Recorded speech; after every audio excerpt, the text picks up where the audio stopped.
एक दिन महाराज विचरण करते हुए घूमते हुए शूर्पणखा पहुंची वहां पर। शूर्पणखा पहुंची तो देखी सुंदर युगल कुमार, पर्णकुटी जानकी, विचार की पंचवटी में तो इससे पहले मैंने किसी को नहीं देखा था, आखिर ये कौन है, चलकर मिला जाए, देखा जाए। आने लगी तो राम जी की दृष्टि पड़ी कि कोई आ रहा है, तो राम जी भी विचार किए कि ये कौन है। एक अकेली महिला, तरुणी महिला इस घनघोर वन में अकेले विचरण कर रही है, कौन है जिसे किसी बात का भय नहीं है, संशय नहीं, लज्जा नहीं है।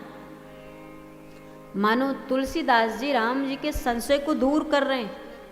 तुलसीदास जी बोले, राघव जी सतर्क हो जाइए, सावधान हो जाइए, ये महिला कोई साधारण महिला है, साधारण स्त्री नहीं है।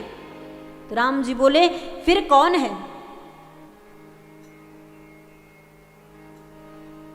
तुलसीदास जी भगवान को बताते हुए शूर्पणखा का परिचय कहते हैं।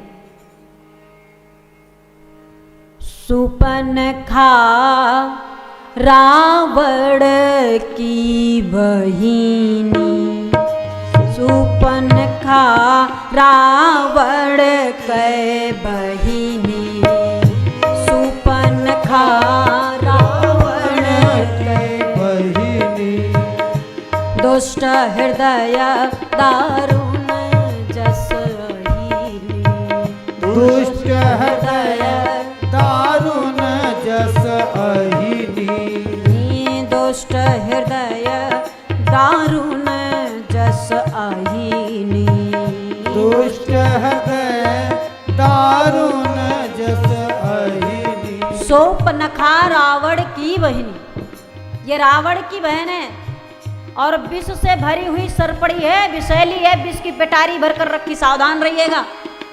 भगवान ने कहा आने दीजिए। शूर्पणखा पहुंची, भगवान को देखी और देखते ही भगवान से बोली, अद्भुत लगते हैं, तुम सम पुरुष नमो सम नारी, तुम सम पुरुष नमो सम नारी, यह संजोग विधि रचा विचारी, यह संयोग विधि रचा विचारी। भगवान से कहती है, तुम जैसा पुरुष और मुझ जैसी स्त्री इस पूरे संसार, पूरे जगत में नहीं है।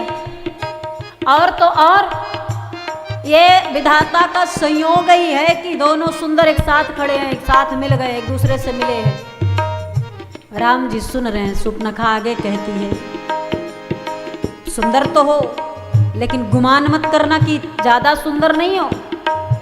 क्यों?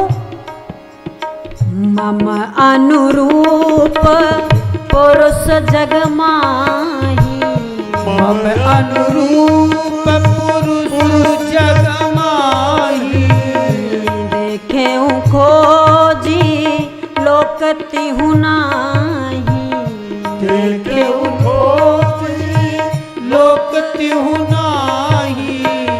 इसलिए ताते अब लगी रहो कुंवारी, ताते अब लगी रहूं कुमारी, मनु माना कछु तुम ही निहारी, मन माना कछु तुम ही निहारी, मन माना कछु तुम ही निहारी, मन माना कछु तुम ही निहारी।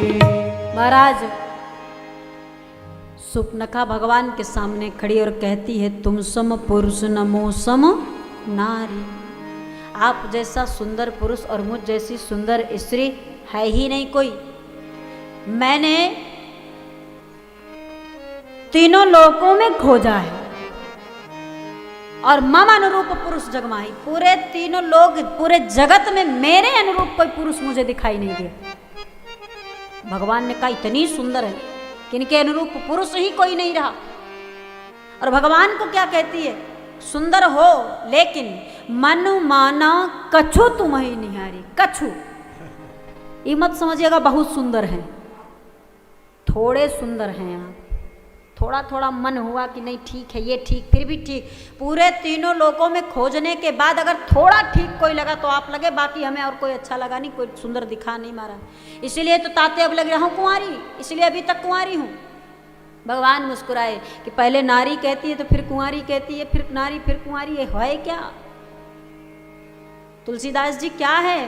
बोले सरकार इसकी बातों में मत आइए, इसके शब्दों में नहीं, इसके भाव को समझिए। भगवान ने कहा क्या चाहती हैं? बोले ब्याह करना चाहते हैं। किससे? आपसे। भगवान ने कहा क्षमा करिए, हम ब्याह नहीं कर सकते। क्यों नहीं कर सकते? क्योंकि हमारा ब्याह हो चुका है और हम एक नारी व्रतधारी हैं।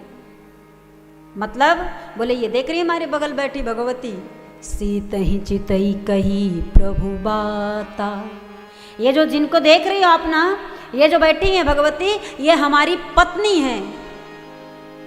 तो इसका मतलब आप ब्याह नहीं करोगे? बोले नहीं। फिर बोले आहै कुमार मोर लघु भ्रात, वो खड़ा मेरा छोटा भाई है, वो कुंवारा है, उसके पास चली जाओ।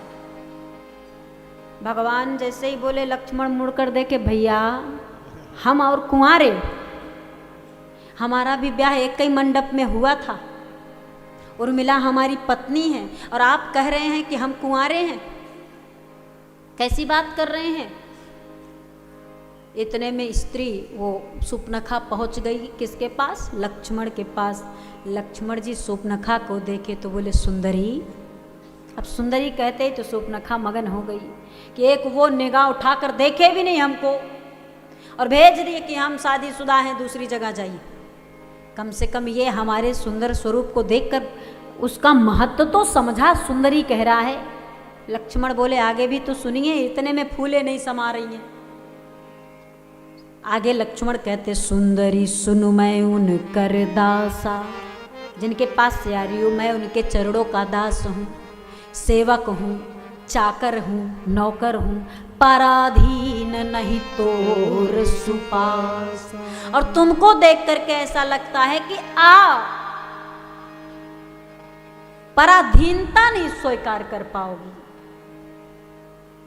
अर्थात मैं अगर नौकर हूं तो आप नौकरानी बनोगी, दास हूं तो दासी बनोगी, हमसे ब्याह करोगी।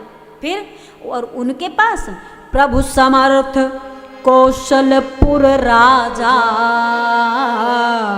जो कछु करही उन्हीं सब छाजा। ये राम जी जो है ना, वो कौशलपुर के महाराज राजा हैं, राजा। और राजा अगर दो ब्याह कर ले तो भी कोई समस्या नहीं है, वो करेंगे तो ठीक है, हमसे करोगी तो नौकरानी बनना पड़ेगा, सीता जी के चरणों की दासी बनकर रहना हो तो कर लो ब्याह मुझसे। बोले नहीं नहीं, तब हम तुमसे काहे करेंगे, हम नौकरानी बनने के लिए थोड़ी ना आए। फिर से राम जी के पास आ गई। राम जी वो लक्ष्मण को देखे, लक्ष्मण बोले भैया आप हमारे पास भेजे थे इसलिए हम भी आप ही के पास भेज दिए, अब हम क्या करें। राम जी से जैसे शूर्पणखा कुछ बोली, भाई राम जी ने कहा कि मैंने कहा ना मैं बेविवाहित हूँ, मेरे पास मेरी पत्नी है, मैं विवाह नहीं कर सकता। तो शूर्पणखा बोली वो बताए हैं कि आप राजा हैं, एक नहीं दो ब्याह भी कर सकते हैं। राम जी बोले कर सकते हैं, लेकिन इस जन्म में इस अवतार में एक नारी व्रत धारण करके रखा हूँ, इसलिए दूसरा ब्याह नहीं कर सकता। फिर उन्हीं के पास लक्ष्मण के पास फिर से लौटी। लक्ष्मण को क्रोध आ गया, कैसी लड़की है ये, कैसी स्त्री है ये। पहली बात तो अपने विवाह का प्रस्ताव खुद लाई है, इसके घर से कोई नहीं आया है, इसके बड़े बुजुर्ग भाई पिता या कोई और नहीं, ये खुद आकर कह रही ब्याह करना है, इतना लज्जा नहीं है इसमें। और दूसरी बात,